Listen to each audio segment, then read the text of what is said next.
Amém. Você pode sentar. Obrigado, gente, por nos conduzir a verdades tão expressivas da palavra de Deus. Agora, nós vamos caminhar para uma parte prática, duas partes práticas, tá? Primeira, eu quero ver com vocês como é que nós participamos, como a igreja participa do culto como um todo. Depois a gente vai ver como que a igreja participa do canto congregacional, tá bom? Então vamos lá. Vou começar o nosso tempo aqui. Vou só pedir se alguém puder me trazer uma água, que minha garganta está meio aqui, por favor, obrigado. Nós perguntamos primeiro quem se reúne. Foi aquilo que nós começamos, nós abrimos o nosso tempo aqui de congresso.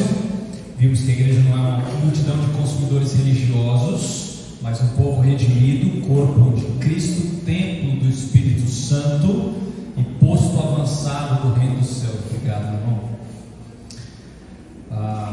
Depois nós perguntamos por que Deus nos reúne. A gente viu que Deus reúne o seu povo para a sua glória, para a edificação dos santos e para testemunho diante do mundo. Depois a gente se perguntou o que nós devemos fazer quando a gente se reúne, e a gente viu que Deus nos deu elementos claros. É fácil de guardar, é para preencher a sua mão: ler a palavra, pregar a palavra, orar a palavra, cantar a palavra e ver a palavra no batismo e na ceia. A gente viu que a ordem do culto não é neutra, que a liturgia discipula, que essa sequência dos elementos ela comunica uma história. Deus chama, o povo responde, o pecado é confessado, a graça é anunciada, a palavra pregada, Cristo é apresentado, a igreja responde, o povo é enviado. E agora a gente chega nessa pergunta: como que toda a igreja participa da reunião, do culto público? E essa pergunta é crucial, porque a igreja ela pode ter elementos bíblicos, uma ordem que seja bem pensada, uma teologia correta, e ainda assim, presta atenção nisso aqui, ainda assim funcionar na prática como se a reunião fosse realizada por poucos, ainda que diante de muitas pessoas. Alguns fazem e a maioria assiste. Alguns cantam aqui no microfone e a maioria acompanha. Um prega e a maioria escuta. Um ora e a maioria permanece passiva. Alguns servem e a maioria avalia. Essa não é a visão bíblica do culto congregacional. O culto ele é congregacional não só porque a congregação está presente. O culto é congregacional porque a igreja participa. Grave isso. A igreja inteira é o sujeito da reunião.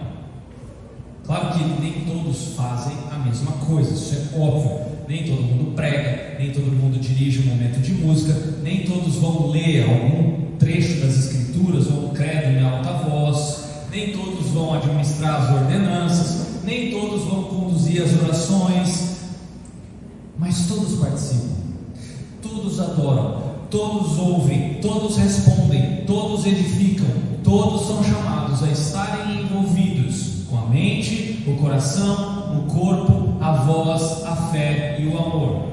E esse é o meu ponto central nesse momento aqui: a participação congregacional no culto público.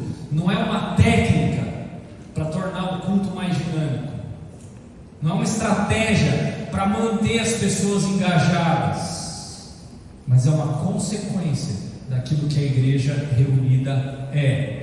Se a igreja é o corpo de Cristo, então o culto é o corpo reunido. Se a igreja é, como a gente viu ontem, sacerdócio real, então o culto é o ministério sacerdotal de todo o corpo. Se a igreja é a família de Deus, então a reunião não é uma apresentação para os visitantes, mas o encontro da família diante do Pai. Se a igreja igreja é templo do Espírito Santo, então a presença e a atuação de todo o povo importa. A pergunta não é: o culto foi bem conduzido? Não. A pergunta é: a igreja participou como igreja? Tudo bem? Então vamos lá.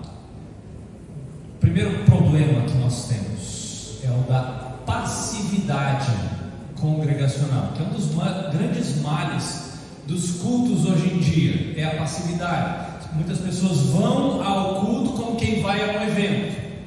Entra, senta, observa, avalia, recebe alguma coisa e vai embora. A reunião é tratada como algo que acontece diante dessas pessoas, mas não como algo em que elas participam. Isso muitas vezes é enfatizado por muitos fatores que existem aí no mundo.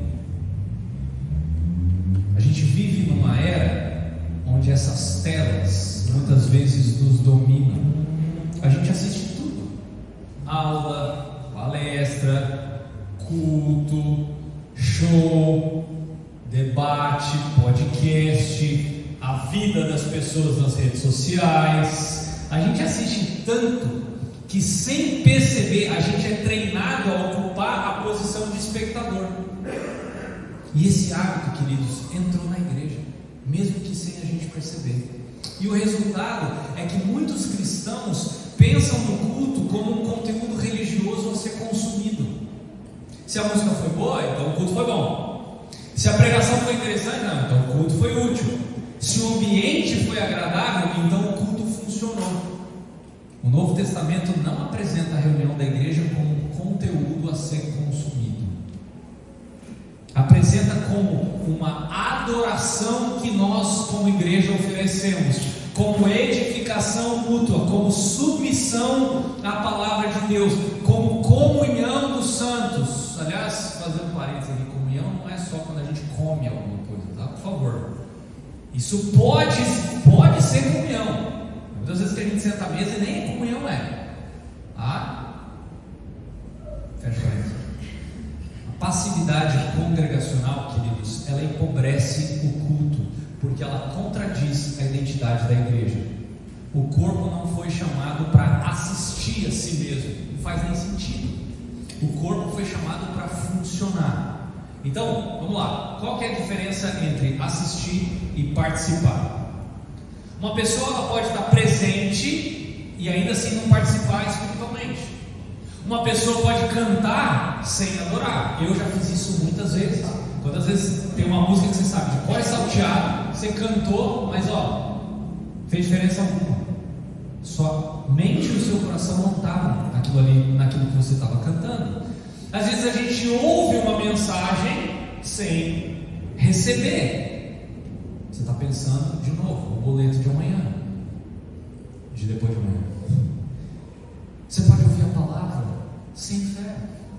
Você pode permanecer fisicamente aí na reunião, seja em pé ou sentado, e espiritualmente distante. Lembra quando foi corrigido pela sua professora na terceira série? Senta aí. Os que nasceram de 2000 para cima não sabem o que eu falo. Era uma época que o professor era professor. O que você falava? Por fora estou sentado, mas por dentro estou em pé. Essa mentalidade muitas vezes domina o culto. Por outro lado, uma participação verdadeira exige que você faça a sua parte. Isso significa que nem todos falam o tempo inteiro. Existe uma participação que muitas vezes ela é silenciosa e ao mesmo tempo profunda. Quando a igreja ouve, por exemplo, a leitura bíblica com reverência, ela participa. Quando a congregação escuta a pregação com fé, ela participa. Quando ela diz amém a uma oração, ela participa. Quando ela canta para Deus e para os irmãos, ela participa. Quando ela vê o batismo e se alegra com a graça de Deus, ela participa. Quando toma ceia com discernimento, fé e comunhão, ela participa. desordem. Participação não é cada pessoa fazer o que ela quiser. Participação não é transformar o culto numa soma de expressões individuais e espontâneas, o que muitas ditas igrejas por aí fazem. Participação é a congregação inteira engajada nos atos que Deus ordenou. A igreja participa quando ela age como igreja. Eu sei que isso parece óbvio, mas a gente precisa pensar nisso aqui. Para isso, a participação da igreja, sabe quando que ela começa? Antes do culto. Quem que já foi meu aluno de história da igreja? Levanta a mão, bem alto para eu ver. Tá bom, então vocês vão se lembrar disso aqui. Se a gente chega no culto, tá? De qualquer maneira, o coração está disperso, sua mente está saturada com as distrações aí fora, e o corpo está presente só por hábito, dificilmente a gente vai participar bem do culto. Claro que tem domingo, eu sei que a gente está cansado, é normal. Tem dia que a gente chega triste, momentos em que a gente está espiritualmente frio. Deus é misericordioso, eu sei disso. O culto não é uma reunião de pessoas perfeitamente preparadas, é uma reunião de pecadores que necessitam da graça. Eu sei disso, mas isso não elimina a nossa responsabilidade. A congregação tem que aprender a se preparar para o culto. O que isso significa? Cuidado com o seu sono do sábado para o domingo. Cuidado com o que você come, seja no sábado à noite, seja domingo na hora do almoço. O culto aqui é domingo à noite. Cuidado. Isso é uma decisão espiritual, sabia? Não vai se empanturrar no almoço de domingo de forma que chega à noite, o seu estômago está tão pesado que você começa a sentir sono na pregação. Organize a rotina da sua família para chegar aqui na igreja com menos atropelo. Gente, isso é um ato de amor a Deus, sabia? Orar antes do culto, por exemplo, é uma forma de preparar o coração. Talvez perguntar para o pastor: qual que é o texto que você vai pregar hoje, pastor? Ou faça isso antes, no meio da semana, não sei se vocês divulgam isso. Leia o texto antes, ore em cima do texto. Se você não entendeu alguns pontos daquela passagem, faça perguntas, anote, porque talvez domingo essas perguntas vão ser respondidas. Eu vou mais longe. Pastor, o texto disse isso aqui, eu não entendi. Sabe o que isso vai ajudar quem vai pregar? Puxa vida, para mim isso aqui estava claro, mas eu acabei de perceber que de bate pronto para uma pessoa que não está estudando o texto aqui como eu estou estudando para pregar, não entendeu. Eu preciso clarificar isso no domingo. Entendeu? Isso é muito bom. Chega cedo, não chega em cima da hora. Isso faz com que você se desacelere diante de Deus e você possa acolher irmãos que talvez vão chegar depois de você. A participação congregacional não começa na primeira música, começa na maneira em como a gente encara o dia do Senhor.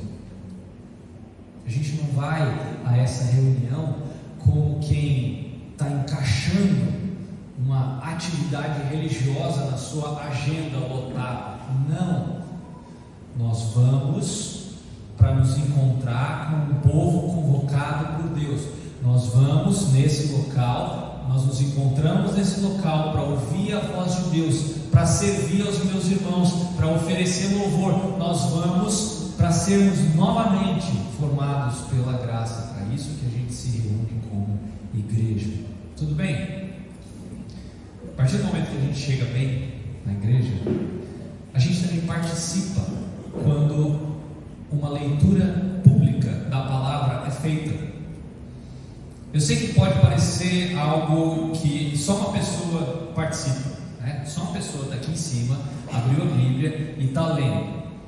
Mas queridos, a congregação inteira está escutando. Se a gente achar que é só uma pessoa que está lendo e participando desse momento, a nossa visão vai ser pobre. A leitura pública, ela é um ato congregacional. Um lê em voz alta, mas está todo mundo ouvindo junto. Um empresta a voz, mas Deus está falando aqui a igreja inteira. A congregação se coloca de forma coletiva debaixo da autoridade da palavra. Esse momento é espiritualmente muito importante. Quando a Bíblia é lida no culto, a gente não está apenas preenchendo espaço para chegar ao sermão depois. Não é uma introdução. Isso aqui é Deus falando. Qual que é o nome que a gente dá para esse livro aqui? Fala alto, gente. Bíblia, Palavra de Deus. Se isso aqui é a Palavra de Deus, quando ela é lida, você está ouvindo o quê? As palavras do próprio Deus. A voz da pessoa está falando aqui. Mas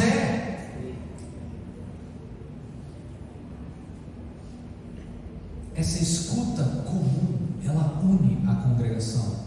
Todo mundo está recebendo a própria palavra de Deus.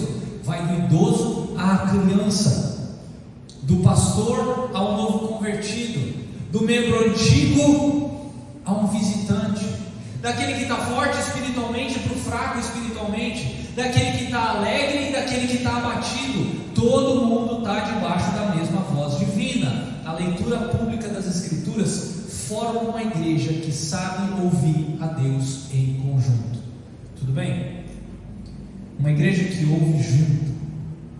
A gente vive na época onde o consumo bíblico está bastante individualizado.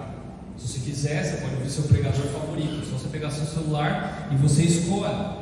Você tem os seus planos devocionais. Você pode selecionar os podcasts que você vai ouvir, os seus canais preferidos. Tudo isso é útil. Mas nada disso substitui a igreja inteira, reunida, ouvindo a palavra de Deus ao mesmo tempo. Quando a congregação, ela ouve junta, ela é formada, ela passa a compartilhar da mesma linguagem, é uma mesma correção, é uma mesma esperança que nos é dada, uma mesma promessa. Muitas vezes, quando a palavra ela é lida para a igreja, publicamente, ela trabalha relacionamentos. Pessoas se arrependem, se reconciliam por causa da palavra. Um irmão que ouve um texto sobre o perdão e ele lembra que ele precisa procurar o outro irmão. Ou uma irmã que ouve uma promessa sobre o sofrimento e ela encontra força para perseverar. Um jovem que ouviu uma advertência contra a impureza e é confrontado. Uma criança que ouviu uma história de fidelidade de Deus, e isso começa a formar a sua mentalidade bíblica a respeito de Deus. E queridos, a leitura pública, ela não termina quando o leitor aqui de cima fecha a Bíblia. Ela continua trabalhando na vida da igreja, continua nas conversas depois do culto, continua na meditação durante a semana, continua na consciência da igreja ao longo da semana. Como congregação, nós participamos da leitura. Como? Primeira coisa, atenção. Atenção é uma forma de amor. Quando Deus fala, o mínimo que a gente pode oferecer é uma escuta reverente. Isso vai exigir disciplina, eu sei disso. As nossas mentes gostam de vagar por aí, eu sei disso. Os nossos olhos se distraem. Esse é um dos motivos pelos quais muitas vezes o melhor lugar para você estar na igreja é na frente. É mais fácil você não se distrair. A gente precisa lutar, eu sei disso. Ouvir a palavra não é algo passivo, é uma atividade espiritual. Segunda coisa, a igreja vai participar recebendo a leitura da palavra como palavra do próprio Deus. Encare isso. A gente não está ouvindo uma reflexão, um pensamento. Não, a gente está ouvindo a palavra do Deus vivo. Isso tem que mudar a nossa postura quando a gente está lendo ou ouvindo. Terceiro, a igreja ela vai participar respondendo em fé. A leitura bíblica exige uma resposta. Às vezes a resposta vai ser o quê? Arrependimento. Às vezes vai ser gratidão, às vezes vai ser consolo, às vezes vai ser obediência, às vezes esperança. A pergunta que a gente deve fazer durante a leitura não é só assim, entendi ou não entendi? A gente tem que falar, eu creio nisso, eu obedeço a isso, eu recebo, eu me submeto a isso. Quarta coisa, em alguns momentos a igreja pode participar lendo junto, em voz alta, leituras responsivas, congregacionais, às vezes confissões bíblicas em conjunto pode ajudar a igreja a perceber que a palavra, ela não pertence apenas, esse grifo, esse apenas aí, tá? Ao púlpito, mas à igreja como um todo. Quando as vozes diferentes leem a mesma escritura, a unidade da igreja se torna audível. Olha que fantástico. Tá bom, quem que deve ler as escrituras? Aqui entra a sabedoria pastoral, tá? A leitura bíblica, ela precisa ser feita com reverência, clareza, preparo. Não é escolher um texto 3 minutos antes de subir aqui e não, eu dou conta. Não, isso aqui não é redação para a gente ler. Isso aqui não é uma coluna de jornal. Quem lê precisa saber que está servindo a igreja. Isso aqui não é um momento qualquer. Você precisa ler antes, compreender minimamente o que você está lendo. Você precisa aprender a pronunciar com cuidado. Você não pode ler o texto da mesma maneira. A leitura, ela precisa ser simples e ao mesmo tempo clara e reverente. Eu vou dar um exemplo muito simples. Uma coisa que acontece aqui, quando alguém vai ler, fora que a escolha da pessoa aqui geralmente é pobre. A pessoa, ela não erra nenhuma palavra, ela consegue ler, mas sabe o que ela faz? Ela assassina o português. Não respeita a vírgula, não respeita a ponta, não respeita a entonação, não respeita a modulação na sua voz, nada. A leitura é pobre. Uma vez eu fiz isso em aula com os meus alunos. Eu estava lendo uma narrativa e eu fui lendo. Aí eu falei assim, agora presta atenção, vou ler de novo. E eu comecei a dar a entonação. Então, tem uma hora que tem um locutor, minha voz é uma. Tem uma hora que tem um diálogo, cara, minha voz muda, eu tenho que mudar. Tem uma hora que tem um ponto de exclamação, eu não posso ler como se eu estivesse lendo assim. E os discípulos ficaram atônitos. Tem um ponto de exclamação, e os discípulos ficaram atônitos. Você começa a entender. Então, saber português também é importante. Ao mesmo tempo, é muito bom quando a leitura das escrituras envolve, tá, a variedade da congregação. Então, você tem aqui não só os mais velhos, mas às vezes irmãos mais jovens, que sejam maduros, homens e mulheres piedosos, pessoas de diferentes sotaques, histórias, origens. Quando a igreja, ela ouve diferentes membros lendo a mesma Bíblia, ela começa a perceber algo precioso. A palavra de Deus pertence a todo o povo de Deus. A igreja, ela não está vinculada só a uma cultura única, só a uma classe social, só uma personalidade. Não, é uma palavra que governa tudo. Para isso a gente precisa introduzir a leitura com propósito. Outra prática interessante aqui é não transformar talvez a introdução do culto num mini sermão. Você não precisa explicar tudo que você vai ler. Você pode ajudar a congregação a ouvir uma determinada passagem. Por exemplo, digamos que eu subi aqui, eu vou ler uma passagem e falo assim: irmãos, muitos de nós hoje estão cansados e aflitos. Ouçamos agora a promessa do Senhor aos que esperam nele. E aí leia o texto. Você percebeu o que eu acabei de fazer? Isso vai fazer com que principalmente os aflitos falem assim: peraí, eu preciso ouvir isso. Olha que legal. Ou, igreja, esse texto que a gente vai ler aqui nos chama a abandonar toda a parcialidade e a amar os irmãos sem distinção. Você fala: opa, isso aqui é para mim. Ou, queridos, agora a gente vai ouvir a palavra que nos lembra da ressurreição futura e da esperança de um dia que nós temos de um corpo glorificado. Gente, isso aqui vai uma introdução simples àquilo que vai ser lido. Eles vão perceber que a leitura não é um bloco solto, é Deus falando ao seu povo uma condição real. A palavra lida não é algo abstrato, ela vem de encontro a uma igreja que é concreta, uma igreja que tem pecados, sofrimentos, esperanças, necessidades, tá? E a leitura pública, ela também é um ato de submissão. A leitura das Escrituras vai ensinar a igreja a se submeter à palavra de Deus, e isso é contracultural. O mundo fala o quê? Você tem que falar antes de ouvir, senão você perde o seu lugar de fala. Opinar antes de receber, escolher antes de obedecer. Mas o culto é o contrário. O povo de Deus se cala diante da palavra de Deus, recebe, escuta e se submete. Essa postura, queridos, é essencial para a saúde da igreja. Uma congregação que não sabe ouvir a Deus dificilmente vai obedecer a Deus.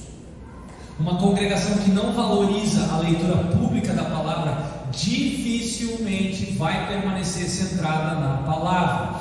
Por isso que a participação na leitura bíblica é um dos primeiros sinais de que uma igreja espiritualmente é saudável. Não é eu aguento. Não, é ouvir, é ansiar, é esperar, é reconhecer nela a voz do Supremo Pastor. Tudo bem sobre a leitura? Agora vamos falar da nossa participação na pregação da palavra. De cara, a pregação parece ser um elemento dos menos participativos no culto. Por quê? Porque só tem uma pessoa atrás do púlpito falando. Ela está expondo um texto, então a igreja só tem que ouvir. Se a gente pensar de forma simplória, a pregação parece a atividade de uma pessoa só. Mas biblicamente, a pregação ela é profundamente congregacional. Não é porque todos pregam, não é porque todos foram chamados para pregar, nem que todos possuem o ofício pastoral, não, mas é porque toda a igreja participa, recebendo a palavra de Deus, ouvindo com fé, examinando as Escrituras, lembra disso? Respondendo em arrependimento e obediência, para que a palavra de Deus molde a nossa vida como igreja. A pregação não é um monólogo diante de espectadores passivos, é um ato da igreja reunida. Cristo fala por meio da exposição fiel das Escrituras. O pregador ele é um ministro da palavra, mas a palavra ela é dirigida à congregação. A congregação inteira é chamada a ouvir. Poxa vida, mas ouvir é um ato espiritual? É. A gente precisa recuperar a teologia da escuta. Na nossa cultura, ouvir parece um negócio muito passivo, né? Falar parece ativo, produzir parece ativo, responder parece ativo, mas ouvir parece simplesmente receber informação. A Bíblia pensa diferente. Nas Escrituras, ouvir é uma atividade espiritual de gigante importância. Lembra de um versículo que começa assim? Ouve, ó Israel. Lembra disso? Deuteronômio 6. Quem tem ouvidos para ouvir, ouça. A fé vem pelo ouvir. Hoje, se ouvirdes a sua voz, não endureçais o vosso coração. A vida do povo de Deus é marcada por escutar. O povo de Deus é um povo que ouve a voz do Supremo Pastor. Por isso que ouvir uma pregação não é uma pausa na nossa participação congregacional, é uma das formas mais importantes de participação. A congregação ela participa quando ela escuta com reverência, quando ela acompanha o texto bíblico, quando o pregador está lendo, a gente está lendo junto, quando ela consegue discernir o argumento, quando ela aplica a palavra à própria consciência, opa, isso aqui é para mim. Quando a gente se submete, quando a gente contempla Cristo, quando a gente responde com fé. O sermão, queridos, não é algo que o pregador faz enquanto a igreja espera. O sermão, ele é um encontro entre a palavra de Deus e a congregação de Deus. O pregador tem uma responsabilidade, mas a igreja também tem uma responsabilidade. A responsabilidade do pregador, ela é gigante, tá? Ele tem que manejar bem a palavra da verdade, ele tem que estudar o texto, ele tem que entender o contexto, ele tem que expor o sentido, aplicar com fidelidade, deve apontar para Cristo, falar com clareza. Ele não pode usar o culto como plataforma para opinião pessoal, isso aqui é uma tentação gigante. Ele tem que lembrar que ele não está aqui para entreter, para manipular, mas para servir a igreja com a palavra de Deus. Agora a congregação também tem uma responsabilidade. Uma igreja pode ter uma boa pregação e ainda assim ouvir mal. Ela pode estar diante de um alimento saudável e ainda assim se recusar a esse alimento se o coração estiver distraído. Você pode ouvir sermões bíblicos semana após semana e ainda assim permanecer superficial se você não recebe a palavra de Deus com fé. Por isso, quando a gente fala sobre a saúde da pregação numa igreja, a gente não pode pensar apenas no púlpito, a gente tem que pensar também nas cadeiras ou bancos. Existe responsabilidade no púlpito, sim, e existe responsabilidade aí também nas cadeiras. Existe o pecado de pregar mal e existe o pecado de ouvir mal. Existe infidelidade em torcer a palavra de Deus, mas existe infidelidade em ouvir a palavra sem arrependimento, sem fé, sem submissão.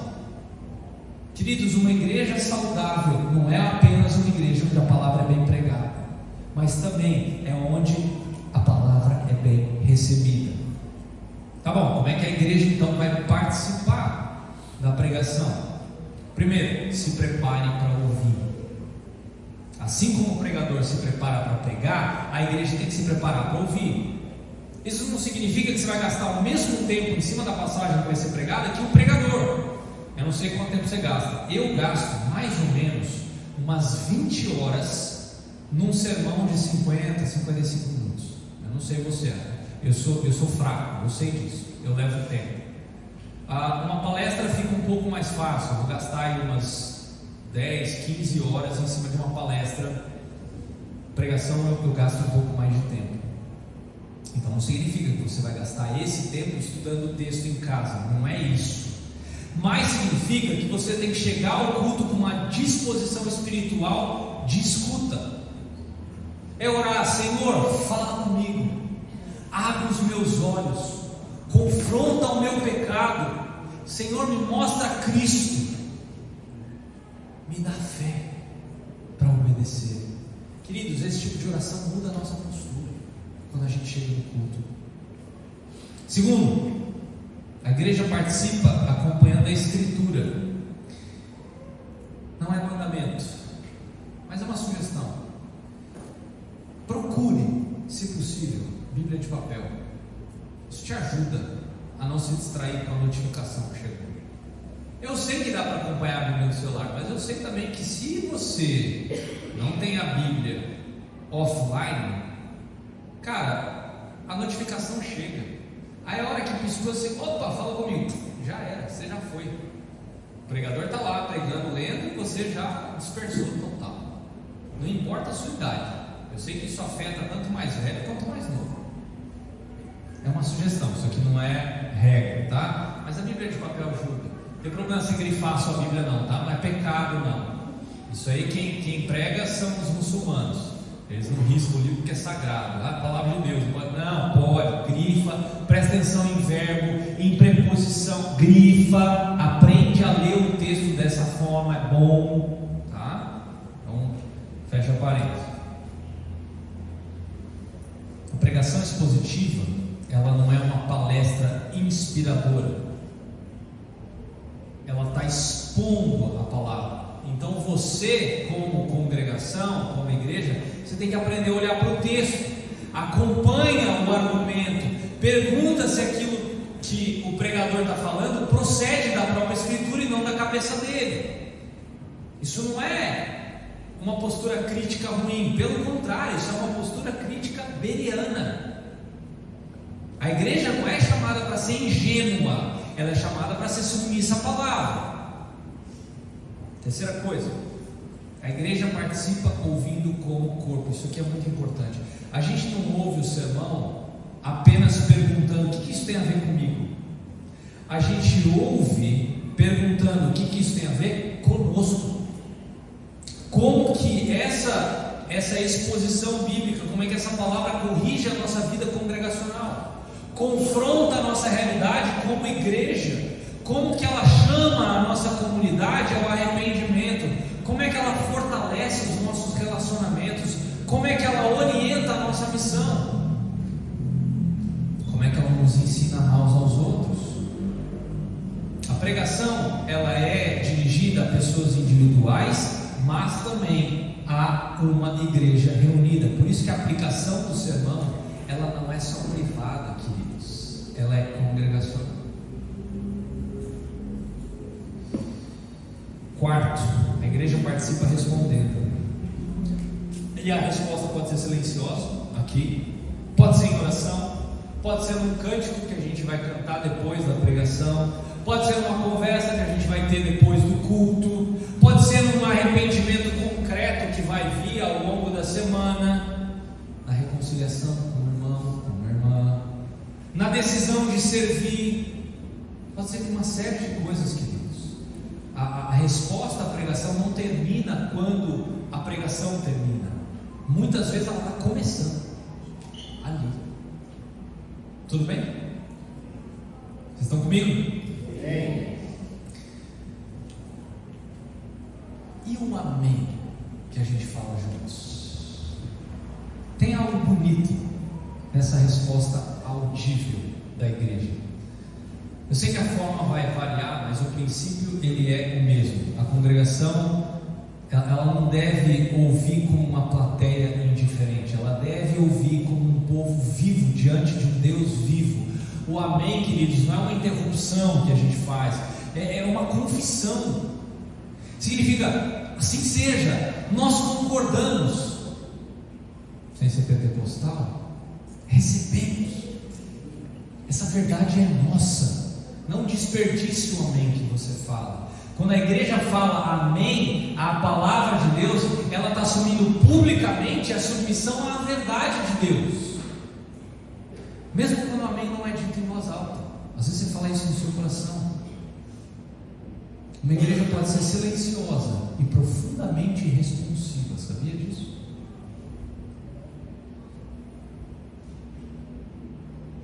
A igreja não pode ser indiferente. Ela não pode ser indiferente diante da palavra de Deus. Quando ela for indiferente à palavra de Deus, isso sim é um sinal de enfermidade espiritual. A palavra de Deus vivo merece uma resposta viva. Tudo bem? Conversas depois do culto, depois da pregação. Tá? É uma das maneiras práticas, queridos, de participar da pregação. Converse sobre a pregação. Não é para você crucificar o pregador, não. É para você conversar sobre a pregação. E eu sei que isso parece simples, mas isso é extremamente importante. Muitas vezes, quando acaba o culto, as nossas conversas migram para uns assuntos bem meia-boca. Trabalho, família, política, esporte. Eu não estou falando que essas coisas são erradas. A gente viu ali com os meninos que no intervalo ali do jogo de terceiro e quarto lugar da Copa, a Inglaterra estava ganhando de 4-0 da França. Nossa, é pecado? Claro que não. A comunhão cristã, ela inclui sim a nossa vida comum, tá tudo certo. Agora, se a palavra de Deus acabou de ser pregada, por que você não permite que ela influencie a sua própria vida nas conversas? Pensa no impacto espiritual se os membros começassem a perguntar uns aos outros: o que mais mexeu contigo hoje na pregação? Onde que você foi confrontado? Como é que eu posso orar por você à luz da mensagem? Esse sermão me fez pensar numa área que eu preciso mudar. Ora por mim. Esse tipo de conversa, queridos, reverbera o púlpito. Transforma a pregação em discipulado mútuo. O sermão deixa de ser um conteúdo entregue do púlpito e se torna a palavra que vai circular no meio do povo. Isso aqui é a igreja pregando a si mesma. Quando ela lembra, quando ela aplica e quando ela encoraja uns aos outros em cima da palavra que foi recebida. Olha que legal. Você viu como é que dá para participar da pregação sem pregar? Outra coisa, como é que a gente participa na oração, nas orações públicas? De novo, logo de cara, parece que apenas uma pessoa está fazendo isso. Né? Um pastor, um presbítero, um dirigente, e a igreja está aí escutando. Só que essa visão é pobre. Quando alguém conduz a oração pública, ela não está simplesmente fazendo uma oração particular em voz alta. Eu já falei para não fazer isso. Ela está conduzindo a oração da igreja. A sua voz, ela está carregando a voz da congregação. As suas palavras têm que expressar fé, dependência, confissão, gratidão, intercessão. Por isso que a oração tem que ser pensada. Tem que tomar muito cuidado quando a gente ora. É muito importante que a oração pública seja congregacional.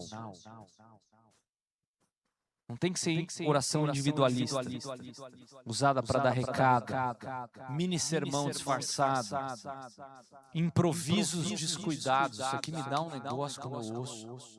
Às vezes eu ouço determinadas pregações, orações, eu falo, não teve pé nem cabeça o que essa pessoa acabou de orar. Se eu fico assim, que sou um pecador miserável, você imagina Deus. As orações dirigidas a Deus, em nome da igreja, têm que ser feitas com reverência, com reflexão, porque são para edificação. Tem muito crente que tem dificuldade de participar da oração assim. Enquanto alguém ora, eu sei, a mente está lá pensando no Corinthians, pensando no almoço, nas tarefas, nos problemas, na mensagem do celular que acabou de vibrar no bolso. E antes da gente perceber, a oração terminou. Aí você fala o quê? Amém. Você nem prestou atenção no que for orado. Só que a oração pública exige atenção. Orar com quem ora significa acompanhar cada frase e tornar cada frase a sua frase. Quando em oração uma pessoa louva a Deus, a gente está louvando com ela. Quando ela confessa pecados, a gente está confessando junto. Quando agradece, a gente está agradecendo. Quando intercede, a gente está intercedendo. Quando suplica por misericórdia, a gente está suplicando com essa pessoa. A pessoa não está orando sozinha, é a igreja que está orando na voz dessa pessoa, e essa compreensão muda a nossa postura. A gente não ouve oração como a gente ouve uma apresentação, a gente participa, a gente se une, a gente diz amém, porque aquela oração se tornou a nossa oração. Para isso, presta atenção, você que ora aqui. A sua oração precisa ser compreensível. Às vezes naquele afã de parecer espiritual, a gente fala umas coisas que não tem nada a ver. Se a oração pública deve ser oração da igreja, ela precisa ser compreensível. Isso é uma responsabilidade de quem está conduzindo. Quando a oração ela é excessivamente vaga, ela produz dispersão. Oração excessivamente longa, sem direção, ela pode dispersar total as pessoas. Eu já participei de orações extremamente longas, não era eu que estava orando, falando, né? Eu estava com a congregação participando da oração, mas a oração da pessoa tinha o começo, o meio e o fim. Foram 7 minutos de oração. Eu consegui estar conduzindo, eu não me perdi, e a oração foi clara. E tem oração de 30 segundos que eu não faço a mínima ideia de onde a pessoa saiu, nem onde ela quis chegar. A pessoa que vai orar, ela precisa ter uma postura reverente.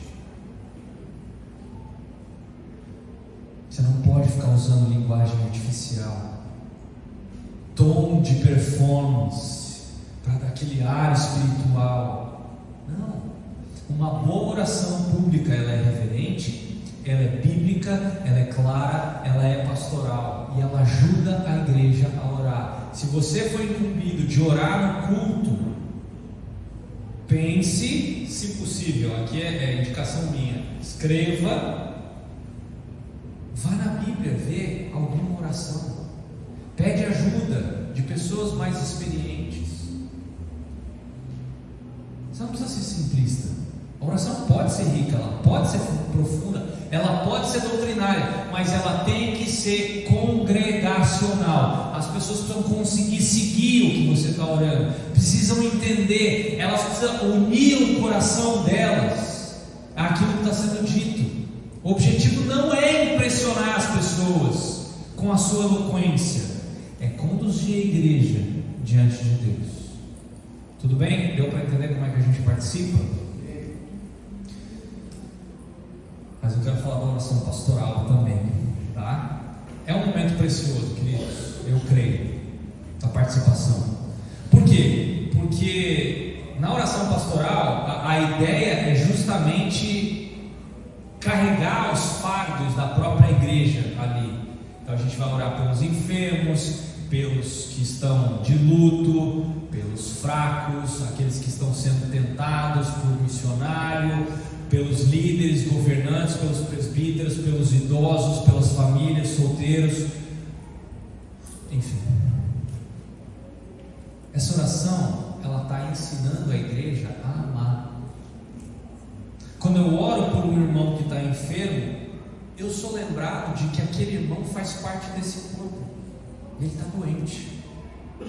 Quando eu oro por uma família que está de luto, eu estou compartilhando da dor dela, e eu vou orar durante a semana para que aquela família seja carregada no colo pelo Senhor. Quando eu oro por missionários, eu lembro que a minha igreja participa de alguma coisa maior. Quando eu oro pelos governantes, eu estou reconhecendo que Cristo é o Senhor da vida pública. Ele não deu corda na história e deixa a história seguir. Não, Ele governa cada centímetro quadrado desse universo. Quando eu oro pelos incrédulos, o meu coração ele é treinado para desejar a salvação de almas. A oração pública, a oração pública pastoral, ela não simplesmente está apresentando pedidos, ela está formando afetos, ela está treinando a igreja a amar aquilo que Deus ama. Tudo bem quanto a isso? Como é que deve ser a nossa participação, de novo, né, nas confissões públicas? A igreja pode e deve confessar pecados, ela deve professar a fé, ela deve confessar a sua esperança, sua dependência em Cristo. Então, quando a congregação ela lê junto uma confissão de pecado, ela está participando de algo extremamente formativo. Está todo mundo junto, assumindo a sua necessidade de graça. Todo mundo reconhecendo que não existe um justo, nenhum sequer. Quando a congregação confessa a fé, ela está participando de outro ato formativo. Ela declara: nós cremos. Não é eu creio, é nós cremos. E essa palavra nós ela é poderosa. Ela lembra que a fé cristã ela é pessoal, mas ela não é privada. Ela é recebida dentro da comunhão dos santos. Essa confissão pública ela fortalece a unidade doutrinária de uma igreja. Ela protege a igreja contra o individualismo. ela ensina aqueles que são novos na fé, ela afirma os antigos, e ela lembra aos fracos que eles pertencem a uma comunidade de fé. É isso que significa. Essa participação congregacional envolve não só a mente e a voz, aqui talvez eu vou chocar, ela também envolve o corpo, sabia? Nós somos criaturas de carne e osso. A gente tem que adorar a Deus com tudo que a gente é. A nossa postura, inclusive corporal, ela comunica alguma coisa. Ficar em pé, muitas vezes, vai comunicar o quê? Reverência, prontidão, honra. Se sentar para ouvir, pode expressar receptividade. Se ajoelhar, muitas vezes, expressa humildade.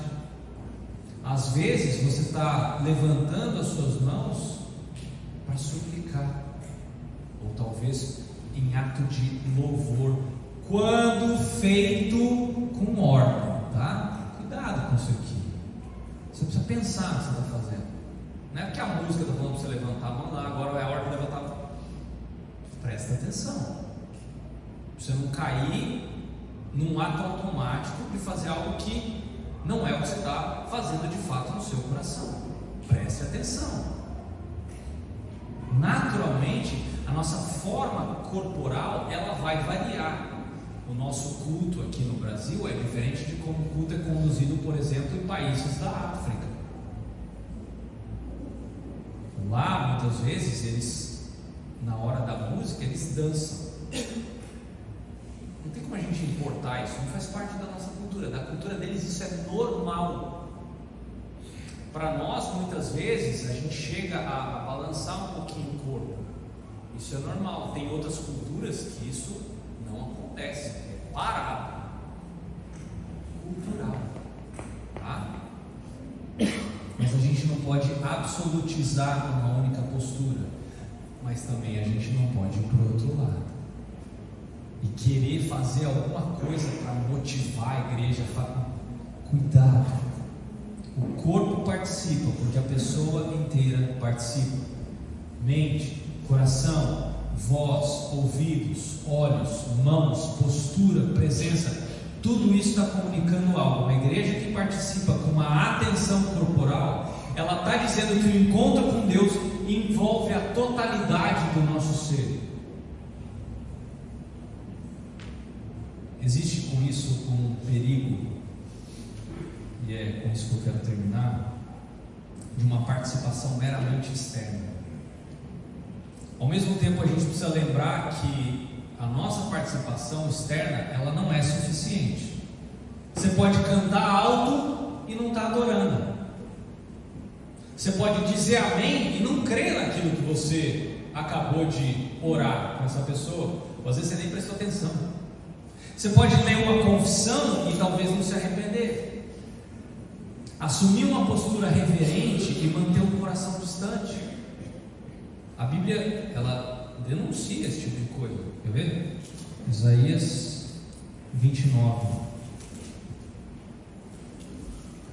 Você conhece esse versículo? 29:13.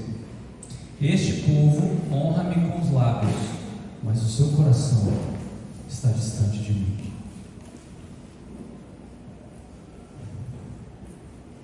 Por isso a gente não deve buscar uma participação congregacional apenas como uma energia visível. Não é para fazer a igreja parecer mais envolvida, não é para produzir movimento, não é para produzir mais volume, mais gestos. O objetivo é uma participação verdadeira, uma participação com fé, com entendimento, com amor, com reverência, com submissão. A forma externa deve servir a uma realidade interna. O corpo tem que expressar o que está no coração, a voz tem que expressar a sua fé, o amém tem que expressar uma concordância real. A presença física tem que expressar um pertencimento espiritual. Tudo isso nos leva de volta há uma verdade central. Quando a igreja participa da reunião, ela ministra a si mesma. Deu para perceber isso agora? Ela não está recebendo o ministério dos líderes. Não, ela ministra a si mesma como corpo. Quando a gente ouve a palavra, a igreja se submete a Cristo. Quando a gente ora, a igreja carrega juntamente os seus fardos. Quando a igreja confessa, ela se humilha como um corpo diante de Deus. E ao responder, a igreja encoraja os seus membros a obedecer. Mesmo antes da gente falar do culto, que é a minha última palestra, a gente já viu que toda a reunião possui, sim, uma dimensão horizontal. Eu imagino que muitos de vocês achavam que o culto só tinha isso aqui, né?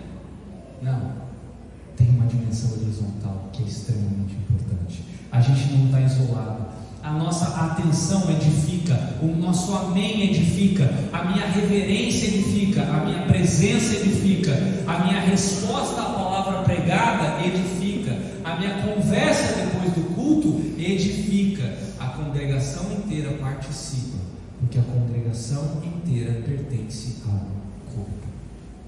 Tudo bem? Vamos fazer uma pausa. Você faça a sua pergunta se você tiver. Eu sei que a maioria das perguntas vão surgir na próxima palestra, está tudo certo. Eu vou dar para vocês 10 minutos. 10 minutos. Você levanta